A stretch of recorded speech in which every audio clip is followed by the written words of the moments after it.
तो एक दैत्य था जिसका नाम था सकटासुर। अब तो सकटासुर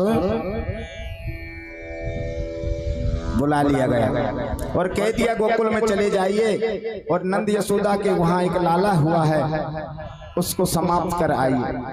सकटासुर चल देता है और सकटासुर महाराज हवा का रूप धारण करना जानता था। गोकुल में पहुंचा है और ठाकुर जी का क्या किया गया है कि जो छकड़े बोलते हैं बैलगाड़ी, उस गाड़ी के पीछे को जो पटरी लगी हुई है उसमें भगवान को पलना डाल करके सुला दिया गया है। सकट पहुंचा है और सकट में जैसे सकट में प्रवेश किया है तो उस सकट को भगवान ने अपने बाएं पैर लगा करके एक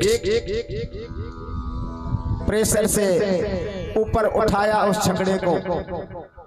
तुरंत ही वो राक्षस मारा गया और छकड़ा टूट टूट करके एक एक अलग अलग हो गया। बोलो गोविंद भगवान की ये हो। तो परीक्षित जी महाराज पूछते हैं कि महाराज इस कथा का क्या मतलब है? तो सुखदेव जी महाराज कहते हैं देखो सकटासुर इस मनुष्य जीवन में सबसे खतरनाक चीज यही है क्योंकि जीव ये दो कार्य करता है और दोनों कार्य उल्टे करता है। सक प्लस असुर। ये जो शक है ना, अंदर जो संदेह होता है जिसको शक कहते हैं, इस शरीर के अंदर संदेह जो रूपी आते हैं, शक आता है शरीर के अंदर, उसको कौन मिटाता है? मन के अंदर जो संदेह आता है, संशय आता है, उसको हमारे ठाकुर जी मिटाते हैं। आज सकटासुर को मेरे ठाकुर जी ने समाप्त कर दिया। देखो भक्ति में भगवान जब आते हैं तो शक को समाप्त कर देते हैं। पहला काम तो शक है। अब दूसरा काम क्या है कि जीव को यूं बताते हैं कि सब दुनिया भैया भगवान को आगे करे, कोई भी कार्य प्रारंभ करें उसमें भगवान का पूजन सबसे पहले किया जाता है, ठाकुर जी को मनाया जाता है। कोई भी बार त्योहार अगर आता है तो भगवान को भोग लगाया जाता है, देवताओं को भोग लगाया जाता है। आज यशोदा मैया ने क्या किया है, आगे जुआ के बजाय महाराज हमारे ठाकुर जी को पलना पीछे को सकट में डाल दियो है। इसलिए ठाकुर जी ने कहा कि हमको तो सबसे पीछे रखें, अब पीछे रखेंगे तो भैया आगे ते समस्या आवेगी, संकट आवेगो तो आगे से आवेगो, अब आगे जो रहेगो वही झेलेगो। हम तो पीछे, आगे ते सकट आयो और सकट प्रवेश करगो, पीछे को जब हमारे ठाकुर जी तक पहुंचा तब तक ठाकुर जी ने उसको परास्त कर दिया। इसलिए भैया सबसे महत्वपूर्ण चीज है कि सब में भगवान को आगे करो। जनकपुरी में जब धनुष यज्ञ हुआ था,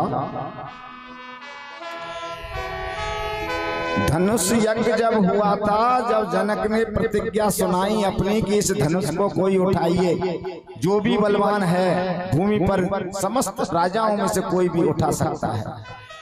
जैसे ही प्रण सुनाया, प्रण सुनते ही राजाओं ने क्या किया, पर कर बांध उठे अकुलाई,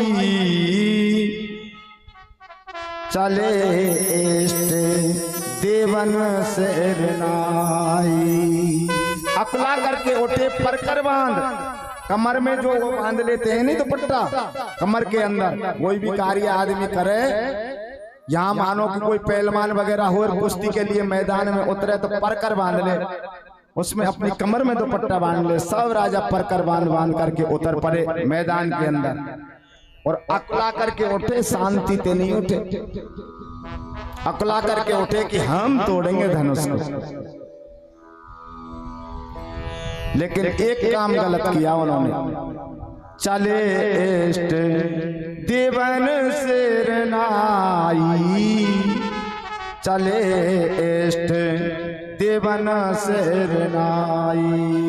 पर कर बांध करके उठ तो गए, पहले ही अकला करके धनुष के पास पहुंच गए, पर बाद में सुनते आई कि हमने तो देवता ही नहीं मनाए, भगवान को याद नहीं किया। इसलिए भगवान को पीछे याद किया। याई की बजे थे काऊ राजा पे धनुष टूटो नहीं। हमारे भगवान राम जी साक्षात पर ब्रह्म के अवतार हैं, फिर भी बिना गुरुदेव विश्वामित्र की आज्ञा के बिना उठे ही नहीं महाराज। और जब गुरुदेव ने आज्ञा दी कि उठाऊ राम भंजऊ यह चापा, मेटहु कठिन जनक परितापा। जनक के प्रताप को मेट दो, हे राम जी उठिए। तब भगवान उठे, तुरंत गुरुदेव के चरणों में, इष्टदेव के चरणों में भगवान ने सर नवाया। साक्षात पर ब्रह्म होते हुए भी, और हम महाराज कोई कार्य करने के लिए जाएं, हम अभी करें और तुरंत चल दें, किसी को नहीं मना में। अब जो भगवान को भूल जाए महाराज, उसका काम तो बिगड़ना ही बिगड़ना है। अब ये सक्तासुर कौन था? ये सक्तासुर कौन था? ये भैया चाक्षुष मंत्र में, चाक्षुष मनमंत्र में हिरण्याक्ष का पुत्र उत्कल था। ये इसका कार्य क्या था कि जब किसी के अंदर ज्यादा बल हो जाए तो बल में क्या होता है? क्रोध आता है। क्रोधात भवति सम्मोहा। गीता जी में स्पष्ट कहा है कि क्रोधात भवति सम्मोहा। क्रोध जब मनुष्य को आता है तो बुद्धि नष्ट हो जाती है, और बुद्धि नष्ट हो जाती है तो वो चाहे जैसा अनर्गल कार्य करने को तैयार हो जाता है। ये उत्कल लोमस ऋषि के आश्रम में चला गया और ताकत अधिक होने के कारण वृक्षों से अपनी देह को रगड़ने लगा, और देह को रगड़ते रगड़ते वृक्षों को धराशायी कर दिया। ऋषि को आगा रोष आ गया, गुस्सा आ गया, और ऋषि ने इसको श्राप दे दिया कि जा देह रहित हो जा। उसी दिन से ये असुर योनि में चला गया और 3 तत्व का शरीर पाया और देह रहित हो गया। ये वायु शरीर हो गया। आज भगवान ने इसका अंत कर दिया है। अब सुखदेव जी महाराज कहते हैं